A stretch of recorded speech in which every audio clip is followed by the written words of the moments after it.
اعوذ باللہ من الشیطان الرجیم بسم اللہ الرحمن الرحیم۔ خواتین و حضرات السلام علیکم ورحمۃ اللہ وبرکاتہ و مغفرتہ۔ پروگرام احکام شریعت اور نماز کے واجبات اور سجدہ سہو سے متعلقہ مسائل کے ساتھ ایک دفعہ پھر آپ کی خدمت میں حاضری کا شرف حاصل ہے۔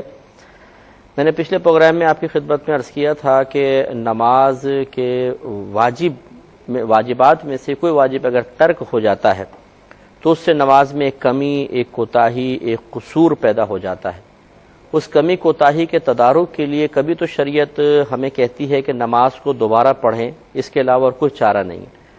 اور کبھی ایسا ہوتا ہے کہ آخر میں 2 سجدے کرنے کا حکم دیتی ہے کہ اگر ان 2 سجدوں کو کر لیا جائے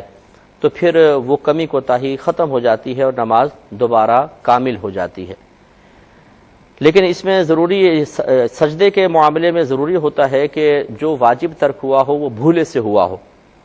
اسی وجہ سے ان آخر کے 2 سجدوں کو سجدہ سہو کہتے ہیں، کیونکہ عربی میں سہو کا مطلب ہے بھول جانا۔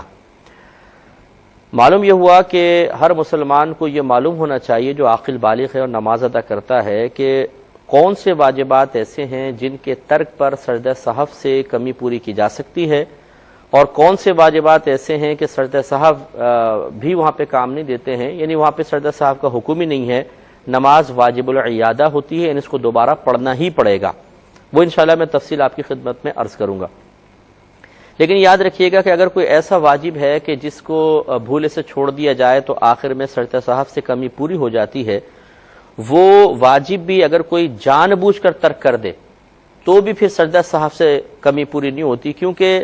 سہو کا مطلب جیسے میں نے آپ کو بتایا کہ بھول جانا، تو بھول جانے کی وجہ سے جو کمی پیدا ہوتی ہے اس کمی کو یہ 2 آخر کے سجدے پورا کرتے ہیں۔ لیکن اگر کسی نے جان بوجھ کے واجب ترک کر دیا تو پھر سہو تو ہوا ہی نہیں، جب سہو نہیں ہوا تو سجود سہو اس کمی کو پورا بھی نہیں کر سکیں گے۔ اسی طریقے سے اگر کوئی اسی قسم کا واجب ترک کر دیتا ہے اور آخر میں سجدہ سہو کرنا ہی بھول گیا تو وہ نماز بھی واجب العیادہ ہو جاتی ہے، اس نماز کو دوبارہ پڑھنا ہوتا ہے۔ یہ بھی آپ کو بتایا تھا کہ سجدہ سہو کا طریقہ یہ ہوتا ہے کہ جب آپ آخر میں نماز مکمل کرنے کے بعد التحیات کے لیے بیٹھیں، جس کو قاعدہ اخیرہ کہتے ہیں، تو مکمل التحیات پڑھنے کے بعد صرف سیدھی جانب سلام پھیریں، اس کے بعد 2 لگاتار سجدے کریں، پھر بیٹھ جائیں، التحیات پڑھیں، درود شریف پڑھیں، دعا پڑھیں اور سلام پھیر کر نماز کو مکمل کر لیں۔ یہ سنت کے مطابق طریقہ ہے۔ اگر کسی نے بغیر سلام پھیرے سجدہ سہو کر لیے تو یہ بھی صحیح ہے، لیکن خلاف سنت ہے، اس کو مکروہ تنزیہی لکھا گیا ہے۔ مکروہ تنزیہی کا مطلب یہ ہوتا ہے کہ ایسا کام یا ایسا فعل جس کو شریعت نے ناپسند تو کیا ہو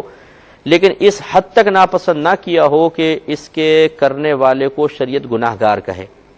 گویا کہ اگر بغیر سلام پھیرے 2 سجدے کر لیے تو گناہگار تو نہیں ہوں گے، لیکن اس طریقے کو شریعت نے ناپسند کیا ہے۔